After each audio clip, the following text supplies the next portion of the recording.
You are not going to use it. You already know that. So why is it still in your room?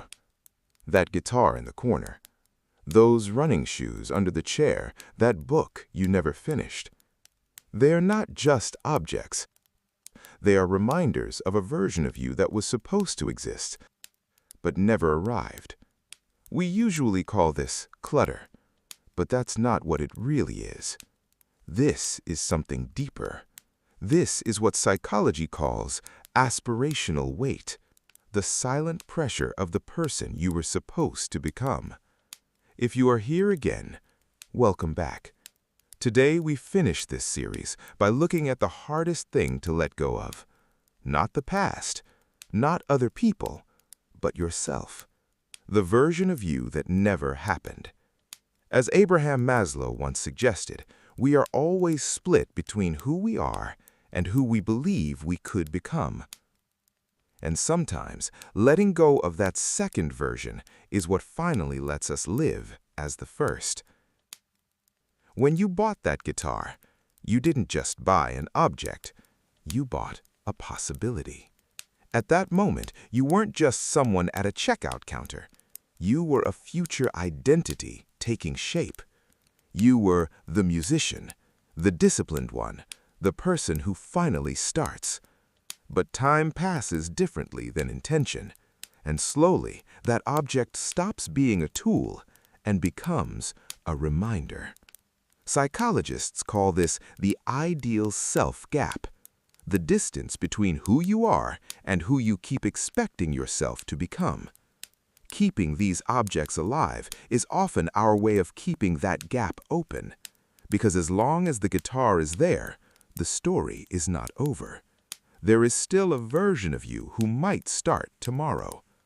But here's the hidden cost. The more you preserve that version of yourself, the more you delay the one you actually are. We build quiet museums in our homes, collections of someday, and without noticing, we start living inside them. Every unused object in your space is like a tab left open in your mind. Not loud, not obvious, but always running in the background. That treadmill in the corner doesn't just take space, it speaks. Not in words, but in pressure. You didn't do it again today. And over time, this becomes heavier than we realize, because aspiration is not free. It has an emotional cost. The more unfinished versions of yourself you keep around, the more fragmented your attention becomes.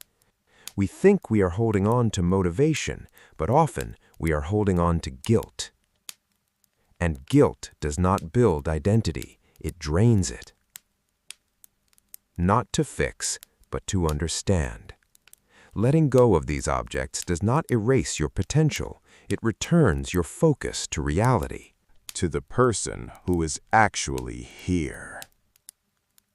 Because freedom doesn't begin with adding more, it begins with closing the tabs you are never going to open again. Something subtle happens when you finally stop living for that someday version of yourself. At first, it feels like loss, but then it becomes something else. Clarity. You are no longer split between two lives, the one you are living and the one you are postponing. And slowly, your attention returns to today, to now, to what is actually real. This is the final pattern of this series. We started with objects we couldn't throw away. Then we looked at people we couldn't let go of. And now we arrive here. The hardest thing to release is not what you had, it is what you never became. But you are not your unfinished projects. You are not your postponed identities. You are the person standing here, right now, aware of all of it. And that awareness is enough. Every object you release is not a loss of potential. It is a return of attention. And attention is where your real life begins. Look around your room one last time. What version of yourself are you still trying to keep alive? And what would happen if you finally let it rest? The next pattern is already being written. If this resonates, subscribe.